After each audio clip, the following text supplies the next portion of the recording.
മലമ്പുഴ കഞ്ചിക്കോട് പാതയിൽ കുങ്കിയാനയുമായി വനംവകുപ്പിന്റെ പെട്രോളിംഗ്. ആനത്താരയിൽ വെച്ച AI ക്യാമറ പ്രവർത്തിക്കുന്നുണ്ടോ എന്ന് പരിശോധിക്കാനാണ് പെട്രോളിംഗ്.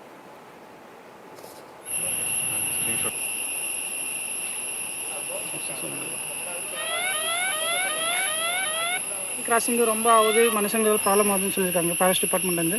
அடுத்து நாங்கள் பெங்களூர் பேஸ் கம்பெனியில் வந்திருக்கோம். இங்கே மெயினாக என்னென்னா இப்போ எலிஃபெண்ட் அங்கேருந்து டேட் பண்ணுறதுக்காக வந்திருக்கோம். மெயினாக இந்த கேமரா டிஸ்டன்ஸ்க்கும் உங்களுக்கு எலிஃபெண்ட்க்கு ஒரு 500 மீட்டர் ரேஞ்சஸ் வரும். அங்கேயே உங்களுக்கு எலிஃபெண்ட் டேட் ஆகும்போது உங்களுக்கு தெரிஞ்ச அலராம் வந்துடும். எல்லா ஃபாரஸ்ட் ஆஃபீஸுக்கும் அலராம் வந்துடும். அவங்க கேர்ஃபுல்லாக இருக்கலாம், ஒன்றும் ப்ராப்ளம் ஆகாது, எலிஃபெண்ட்க்கு ப்ராப்ளம் ஆகாது, மனுஷங்களுக்கு ப்ராப்ளம் ஆகாது. எல்லாம் கேர்ஃபுல்லாக இருக்கலாம்னு இதை பண்ணிட்டு இருக்கோம். நம்ம ஃபுல்லாக AI பேஸ்டு தான் எல்லாமே ஃபுல்லாக. ഗോകുലുണ്ട് പാലക്കാട്ട് നിന്നും. ഗോകുൽ, കുങ്കിയുടെ റോൾ എന്താ?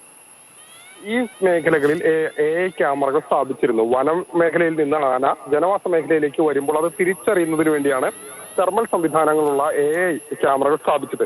ഈ ക്യാമറകളുടെ പ്രവർത്തനം വിലയിരുത്തുന്നതിന് വേണ്ടിയാണ് ഇന്നത്തെ ദിവസം വനം വകുപ്പ് ഈ മേഖലയിൽ കുങ്കിയാനകളെ വെച്ച് പെട്രോളിംഗ് നടത്തുന്നത്.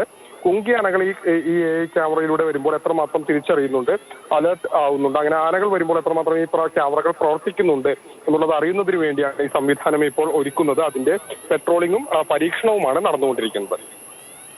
ശരി ഗോകുൽ.